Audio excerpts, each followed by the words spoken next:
Olá, estamos começando o Psicanálise Conectada. Comigo, Janilton Gabriel de Souza, e ela, Mônica Godoy. Tudo bem, Mônica? Tudo bem, Janilton. Vamos começar essa conversa de psicanálise. Vamos demais. Mônica, você que é uma psicanalista, né? E a psicanálise ela é sempre interrogada em vários momentos, não é verdade? Sim. Com esse momento que vivemos, né, agora no Rio Grande do Sul, uma questão que se surge aí é o que a psicanálise pode fazer com essas pessoas ali, por exemplo, perderam casa, né, que estão passando todo aquele momento. A psicanálise pode alguma coisa num cenário como esse?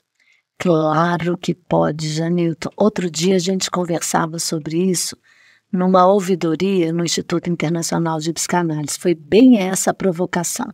Uma pessoa que está sofrendo porque perdeu tudo, perdeu casa, perdeu todos os bens que tinha, às vezes inclusive alguém da família, e chega diante de um analista trazendo uma circunstância como essa. O que a gente faz? Só que tem uma coisa que eu acho que é a saída. E isso um bom analista pode oferecer a esse sujeito, que é escutar isso que é da ordem da realidade pelo prisma do aparelho psíquico da pessoa. Tipo, aonde isto te toca neste momento. E esse ponto da realidade, quando ele se transforma em algo do real, porque o real para a psicanálise é um conceito super privilegiado, que não tem a ver com a realidade, mas que tem a ver com algo, uma leitura de um recorte do sujeito sobre aquela situação. E quando a pessoa escuta aquele ponto, por mais que esteja óbvio, a pessoa perdeu tudo, óbvio que isso é muito ruim, desesperador, mas aonde aquilo toca naquele sujeito, naquele momento, porque amanhã vai ser em outro lugar. Isso vai construindo uma boia, já que estamos falando de muita água, vai construindo uma boia, né? E naquela boia, o sujeito se afoga menos ou não se afoga, e ele consegue encontrar alguma saída. E por vezes até alternativas em criatividade, que sem aquela escuta, ele talvez demorasse para ter. Então, é um convite para que nós não recuemos diante do real. Quando o real se apresenta, ali também tem a possibilidade de uma escuta e de fazer diferença com essa escuta. E essa ideia de real, né, assim, esse conceito que, como você marcou na psicanálise, ele é privilegiado, né? É algo que tem a ver com isso que escapa a palavra, né? Que a gente não sabe muito bem dar nome. Isso. O real, o melhor jeito da gente pensar real é assim, real é uma coisa. É uma coisa. O que é essa coisa? Não consigo dar nome. Tudo que eu tento nomear escapa, não é coisa de mineiro, não. Pega as coisas, né? O trem. É o trem. Mas esse lugar em mim que eu sei que existe porque eu sinto, mas que escapa aos nomes todos. Tem a ver com a morte, tem a ver com a vida, tem a ver com os mistérios, tem a ver com as angústias, com o mal-estar, tem a ver com tudo isso. Esse é o lugar do real, não da realidade, mas isso que em mim ressoa diante de certas circunstâncias da realidade, que me escapam, né? Então, Mônica, o que você está dizendo, veja se é isso. Sim. Nós temos aí um real e temos uma realidade. Sim. A realidade não tem nada a ver necessariamente com o real. Não. Né? E como essa realidade que pode ser ali no caso para todos que estão naquele contexto, né, para quem está vivendo aquela circunstância, essa é a realidade. Uhum. Mas como cada um vai ser afetado a partir dessa relação que esse sujeito tem com o seu real. Exatamente, é isso aí.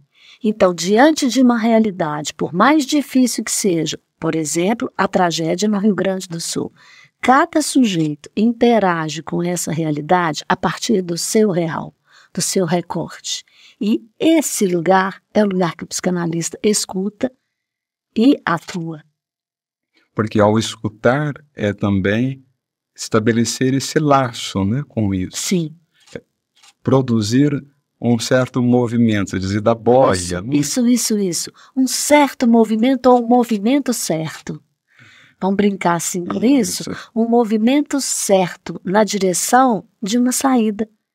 No caso ali, de uma alternativa, de uma reconstrução, de uma elaboração de um luto. Enfim, quando a gente escuta o real, do real brota uma saída. Mas é preciso escutar esse lugar, senão a gente vai ficar só da ordem da realidade. E aí, às vezes, o luto vai custar a passar, aquela cena vai custar a ser reconstruída, e às vezes nem é reconstruída. A gente pega muita gente traumatizada para o resto da vida. Então tem a ver, quando você diz do luto, a gente tem muito essa ideia que o luto passa com o tempo. Não passa com o tempo. Né? Com o tempo a gente pode até esquecer, mas o trabalho de luto, a elaboração com o luto, ela exige um trabalho. A gente diz trabalho de luto. Não é tempo que faz esse trabalho, é escuta.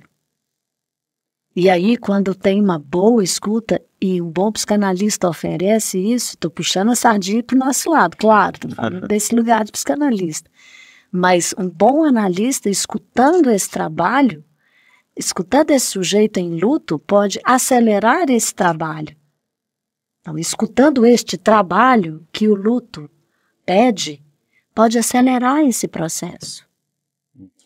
Por isso que a gente não deve recuar nessas situações. São situações muito difíceis, porque do lado do psicanalista vem uma pergunta, puxa, mas o que eu vou oferecer para esse sujeito enquanto escuta, para dar algum norte para essa dor, para esse sofrimento? E por outro lado, também, o sujeito diz, mas eu vou falar sobre isso, vai adiantar o quê? Vai me trazer de volta o quê? E, na verdade, isso é uma falácia. A gente precisa não recuar diante disso. Eu preciso escutar quem precisa falar, porque essa escuta qualificada vai trazer uma saída. Ô, Mônica, isso que você traz, a gente pode também pegar um apêndice aí do próprio consultório, né? Sim. Porque, às vezes, a gente tem essa noção, como a gente comentou, do tempo, mas que não é só o tempo sem o trabalho. A gente escuta no consultório exatamente lutos que, mesmo transcorrido um tempo, aquele luto ainda não se fez. Exatamente. São ali lutos que são infinitos, né? Parecem não ter exatamente um fim. Tem um amigo, ele é um cacique de uma aldeia muito interessante, com uma vida cultural muito interessante, ele é uma figura muito bacana.